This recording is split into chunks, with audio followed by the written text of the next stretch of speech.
This is Keith Helwig from Cops Corrections Videos. If you like my videos, please hit the red subscribe button. Today I'd like to talk about something that affects all of us, whether we work in a squad car or on a cell block, and that is fear. We've all had to face fear during the course of our career. Any correctional officer or police officer that tells you they've never been afraid is lying. There isn't an officer out there who hasn't been put in situations where they've feared for their life or they've just generally been afraid of what's happening. I recall an incident very early in my career. I was 23 years old. I just finished school and started working for the state. I went through 6 weeks of classroom and on-the-job training, and I was thrown into the housing units. At that time, classification consisted of basically 3 different things. Inmates were classified as either introverts, extroverts, or situation normal. Of course, that meant if you worked a unit with introverted inmates, it was nice because they were quiet, they kept to themselves. If you worked situation normal, you had kind of a mixture of the two. If you got stuck in an extrovert unit, well, those were the troublemakers. So here I am, 23 years old, fresh out of school, grew up in a rural Wisconsin town, really didn't have a whole lot of familiarity with street criminals, things of that nature. And I got put into the most extroverted unit in the prison. Unit 3, Black River Cottage it was called. In Black River Cottage at that time, there were 40 inmates. Out of those 40 inmates, 26 of them were black. Now I'm not telling you this because I'm prejudiced. This becomes a factor later on in the story that 26 out of the 40 inmates were black. Well, I was working third shift, and on third shift at that time we only had 3 men to respond. 3 men to respond in 12 housing units. We were all separated, and it was 1 person working to a housing unit. So I was working unit 3, and it was a Friday night. They had Friday night fights on, and at that time the inmates could stay out of their cells, basically their rooms because it was medium security, until 2:30 in the morning. So it was about 11:30, quarter to 12 at night, and they were watching a boxing match that was on TV. You got to remember, this was back in the days before cable TV, so things that happened in California, if it was a big fight, it was broadcast later at night in Wisconsin.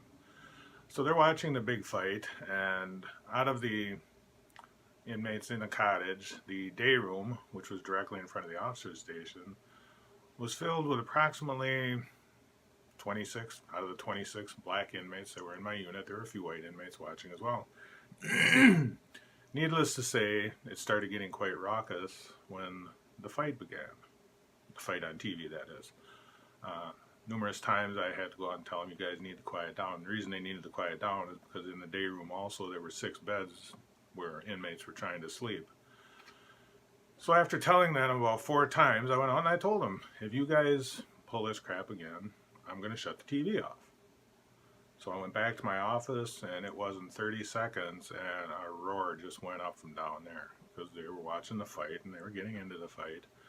Now, being young and dumb, I decided I needed to follow through on my threat, and I reached back and I hit the master switch and turned the TV off. I walked out of my office and I told them, as soon as it quiets down out here, I'll turn the TV back on. Of course, there was some pissing and moaning and rumbling and grumbling. I went back to the office and it got quiet, so I turned the TV back on. Well, when I turned the TV back on, the newscaster was announcing that there had just been a fantastic knockout, fight was over, they finished showing the fight, they finished showing the replays, and it was time for the evening news to come on.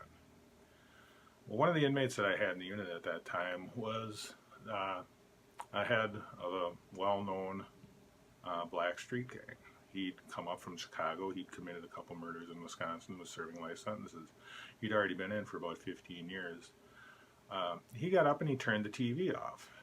And out of the 26 inmates, they all came up into the upper day room area, which was adjacent to my office, and sat at the dining room tables and just stared at me. Now I was in my office. It wasn't a secure office.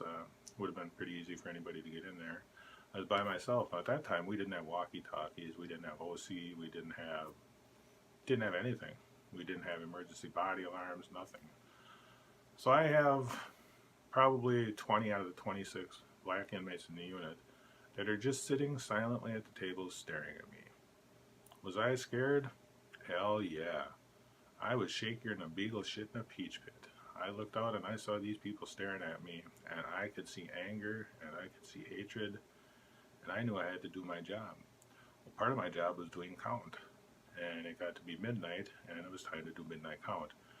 Now, I knew kind of that these inmates were waiting and they were watching, and I was thinking, if anything's going to happen, it's going to happen now, because I have to leave the office. I have to walk down the hallways, and I have to do count. I have to check in each room because not every inmate was out there. So I called the control center and I told them what was going on. I told them I screwed up and, have somebody stand by in case trouble happens. Well, at that time we had 4-cell mag lights. So I grabbed my mag light with the full intention that if I was attacked, that's what I was going to use. Now, when I left my office and I closed that door behind me, was I scared? Oh yeah, I was scared. But with fear, you have two principles: the principles of fight or the principles of flight. I had a job to do, and I knew at that moment in time that if I didn't do my count, that I lost control of that unit. That if I didn't do what I had to do by getting up and leaving and walking down that hallway and counting the inmates, that I would be losing. So, with great trepidation, I locked my office door behind me and I started down the hallway. Now, as I walked by the day room area, I was probably within 10 feet of most of the inmates sitting there. Every eye followed me. Every single one of those inmates watched me walk by. I checked the one hallway, and I had to go past them again to check the other hallway. And as I walked past them, again, every single eye followed me. Now, I was scared. I'll admit it. I was petrified. I was expecting to get jumped on at any moment. There wasn't really a lot that I could do about it at that point in time. I wasn't going to isolate myself in my office.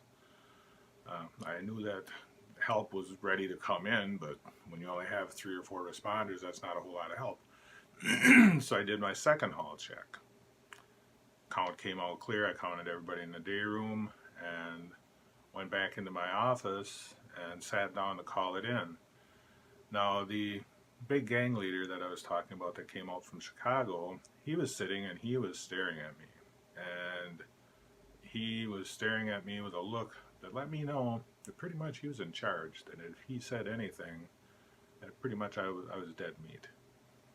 Well, to my surprise, he stood up, and of course when he stood up, everybody looked at him, and he just gave a little nod, and they all got up. Every inmate got up, and they left and they went to their rooms. He stood and he looked at me, and he gave me a little nod, and he went to his room. Well, that alleviated the fear for that moment. But I'll tell you what, every time I did a round, which we had to do every half hour, I was scared. I was scared the rest of the night. I guess the point I'm trying to make is that if you are afraid of something, like I said, you have 2 options: flight or fight. If you run from it, you're never going to have the credibility to run your unit again. Use common sense. In this situation, I knew what I had to do. I had to make count. I had to make sure everybody was there.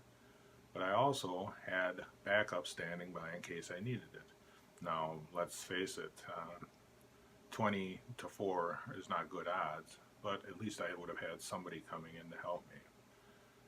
So, the best thing I can tell you is if you are afraid, and you're going to be afraid, confront your fear.